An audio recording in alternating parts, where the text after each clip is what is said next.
Hola, bienvenidos y bienvenidas a este módulo 4, unidad 2, definición de víctimas. Quiero empezar agradeciendo a los organizadores del curso, a la Asociación Mexicana de Impartidores de Justicia, así como a la Suprema Corte de Justicia de la Nación, la invitación a participar y a permitirme dirigirme a ustedes. Asimismo, quiero agradecerles el interés y su participación en el curso. Me han solicitado que comience esta cápsula dando una breve reseña de mi experiencia académica y profesional. Actualmente soy investigador de la Escuela Libre de Derecho en la Ciudad de México y asistente de investigación del doctor Eduardo Ferrer MacGregor, juez de la Corte Interamericana de Derechos Humanos. Asimismo, trabajo en mi tesis de doctorado sobre la justicia constitucional de la democracia deliberativa en la Universidad Complutense de Madrid. Cuento con una maestría en Derecho Constitucional en la Universidad Complutense, el diploma del Centro de Estudios Políticos y Constitucionales, así como la especialidad en Argumentación Jurídica en la Universidad de Alicante y en Derechos Humanos en la Universidad Complutense de Madrid. Por su parte, mi experiencia profesional ha pasado por la Suprema Corte de Justicia de la Nación durante 2 años. Ejercí como abogado postulante en materia constitucional en un reconocido despacho y trabajé como analista de doctrina en el Tribunal Constitucional de España. Pues bien, en la guía que han podido ver en la plataforma se señalan los objetivos generales y los objetivos específicos de esta unidad. El objetivo general es conocer la definición de víctimas tanto en el derecho internacional en general como en el Sistema Interamericano de Protección de Derechos Humanos y en la Ley General de Víctimas. Por su parte, los objetivos específicos, que es lo que me quiero detener más en esta cápsula introductoria, quiero ir desentrañando qué vamos a ver en cada uno de ellos. El primer objetivo específico que se señaló en la guía fue recordar el contexto normativo y el contexto fáctico en el que vivimos.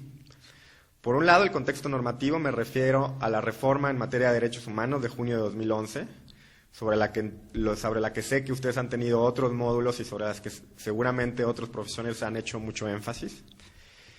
También este contexto normativo está determinado por la resolución de la Suprema Corte de Justicia de la Nación en el expediente Varios 912-2010, en el que hizo obligatorios para todos los jueces del país los criterios de la Corte Interamericana de Derechos Humanos cuando el Estado mexicano sea parte y orientadores cuando no lo sea.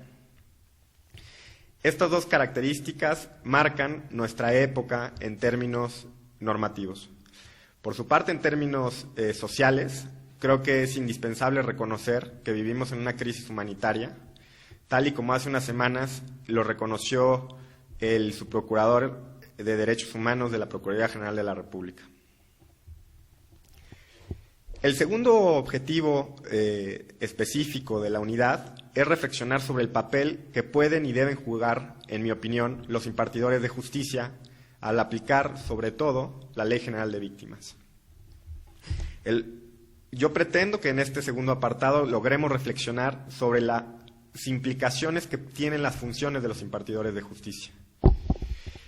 En mi opinión, creo que el papel de los impartidores puede servir para modificar el orden vigente, pueden servir para que los mandatos constitucionales sean reales en el día a día, pueden ayudar a dar respuesta a los problemas nacionales, como los que vivimos actualmente, aplicando de una manera garantista la Ley General de Víctimas. También pueden servir para mantener abiertos los canales institucionales para la solución pacífica de conflictos, lo cual se convierte en un elemento importantísimo ante el surgimiento de cada día más grupos de autodefensa. Y creo que si se lleva a cabo su función y se impide la impunidad, también pueden servir, a pesar de que sea un control a posteriori del ejercicio de la autoridad, si es efectivo este control jurisdiccional, también tiene un efecto preventivo. El tercer apartado de esta unidad, tal como se dice en la guía, es conocer las diferentes definiciones de víctima en el derecho internacional. En este apartado podremos ver que el reconocimiento de la víctima en el derecho internacional es reciente. Esto se da a partir de la Segunda Guerra Mundial, pero con mayor énfasis a partir de la década de los 80 del siglo pasado. Este reconocimiento se dio en 3 sectores específicos: en el derecho internacional de los derechos humanos, en el derecho internacional penal y en el derecho internacional humanitario. Veremos que hay tantas categorías de víctimas, tantos conceptos como categorías de víctimas.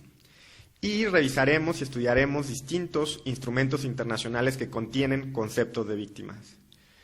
Para mis efectos, quiero que les solicito que se ponga atención en las definiciones de víctimas que prevé la Declaración sobre los Principios Fundamentales de Justicia para las Víctimas y Abuso del Poder, la definición que está en los principios y directrices básicos sobre el derecho de las víctimas de violaciones manifiestas de las normas internacionales de derechos humanos y de violaciones graves del derecho internacional humanitario a interponer recursos y obtener reparaciones, y la definición que está prevista en la Convención Internacional para la Protección de todas las personas contra desapariciones forzadas. Estos 3 instrumentos internacionales son en los que creo hay que poner mayor atención en la definición, sobre todo porque influyeron en la definición que podemos ver en la Ley General de Víctimas, que es el instrumento principal del cual van a ser aplicadores e intérpretes de dicho instrumento. En cuarto lugar, vamos a conocer la definición de víctimas en el Sistema Interamericano de Derechos Humanos. Como ya mencioné, la resolución en el expediente Varios 912-2010 de la Suprema Corte obliga a todos los impartidores de justicia a tener en cuenta los criterios de la Corte Interamericana. Por eso es que tenemos que aprenderlos y tenemos que reflexionarlos.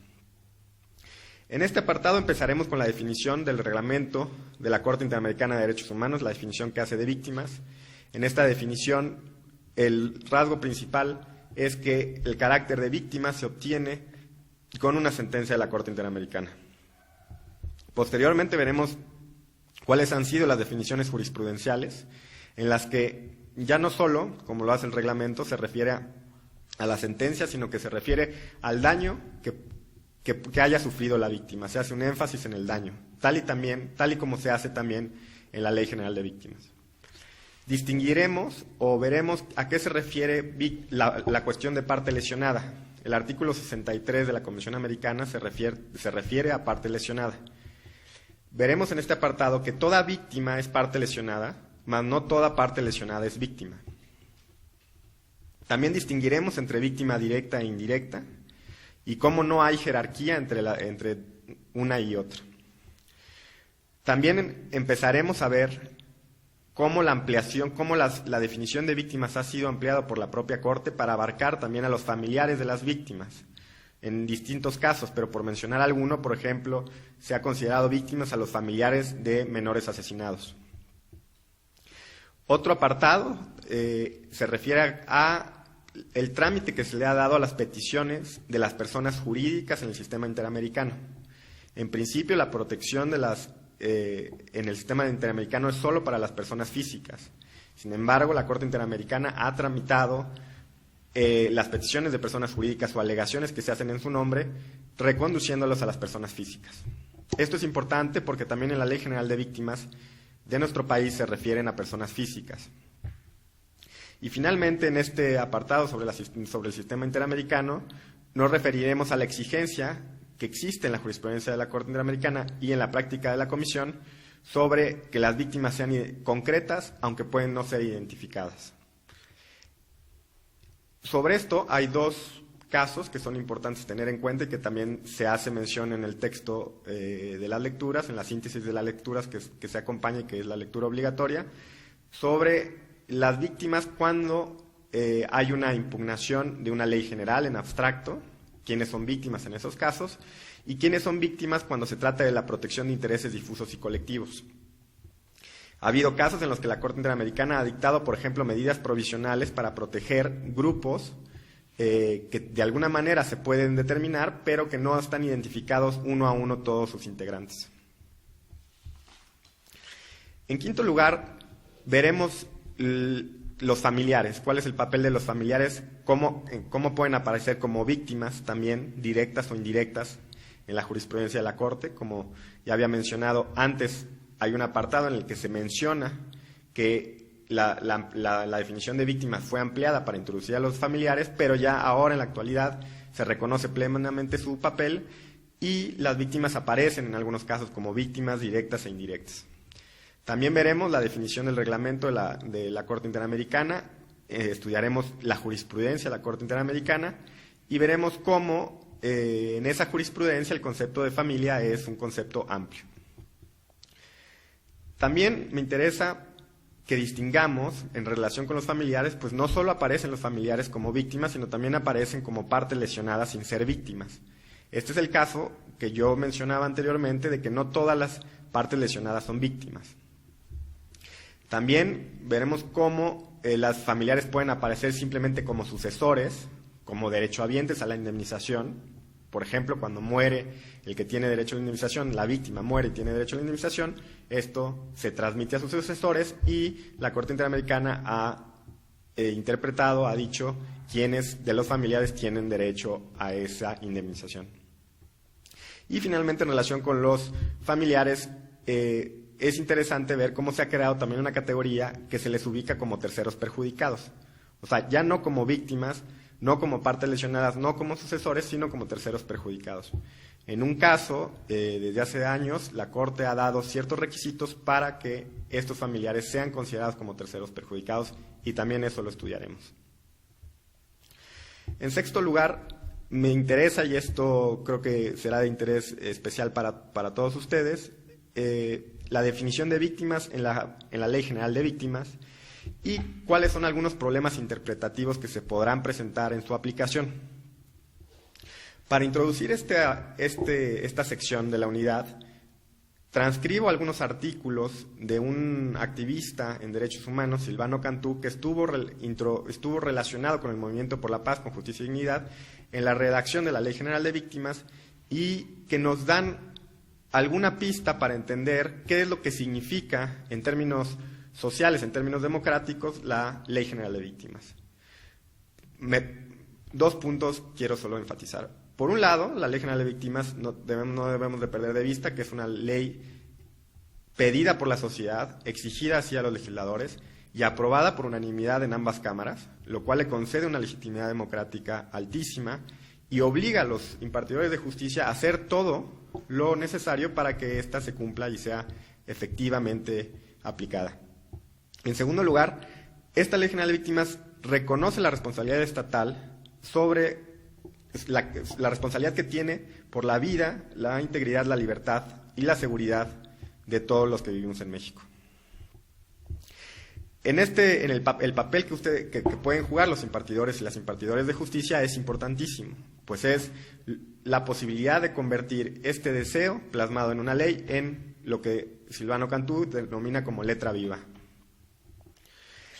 Ya entrando al texto de la Ley General de Víctimas, estudiaremos las cláusulas de interpretación que se compadecen con el artículo primero constitucional, que es el principio pro persona.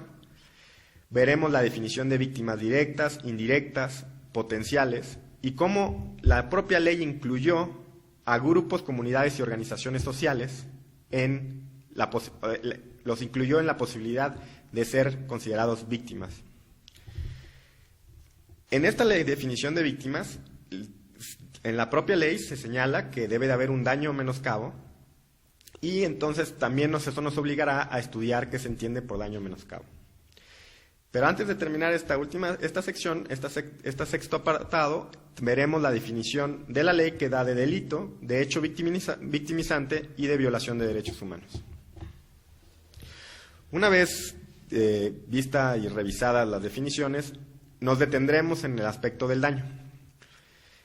Entonces, por un lado, hay una definición de daño que da la Ley General de Víctimas, da la definición de daño y la definición de daño moral, y por otro lado, estudiaremos la jurisprudencia de la Corte Interamericana que ha definido y ha expandido el concepto de daño.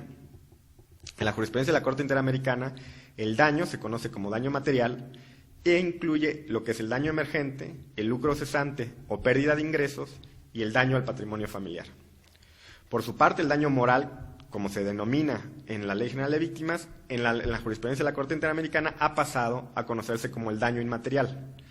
Esto en tanto algunos jueces de la Corte Interamericana consideraron que la utilización de categorías del derecho civil como el daño moral no eran apropiadas para reflejar el daño que podía suceder por una violación de derechos humanos. Y una tercera categoría que no está prevista en la Ley General de Víctimas, pero que sí está en la jurisprudencia de la Corte Interamericana, es el daño al proyecto de vida.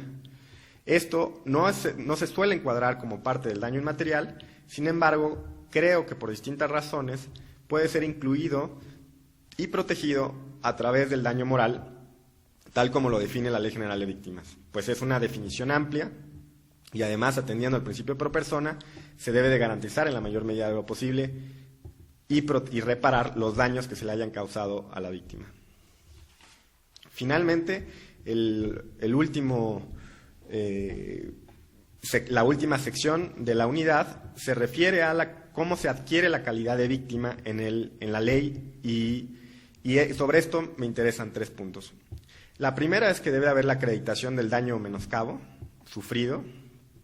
La segunda es que se lleva a cabo una valoración por parte de la autoridad administrativa, pero que esta valoración de la autoridad administrativa se exime cuando así lo haya reconocido un juez, ya sea un juez penal, un juez de lo civil o familiar, un juez de paz o un juez de amparo. En esos casos, ya sea que se haga a través de una sentencia condenatoria o que la propia autoridad judicial así lo reconozca, que se le reconozca la calidad de víctima a determinada persona, entonces la autoridad administrativa ya no tiene por qué volver a valorar. De ahí la importancia de que los impartidores de justicia sean garantistas al momento de aplicar la Ley General de Víctimas y reconocer o no la calidad de víctimas a determinadas personas.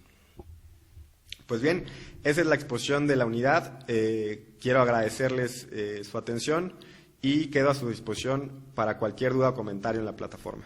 Gracias.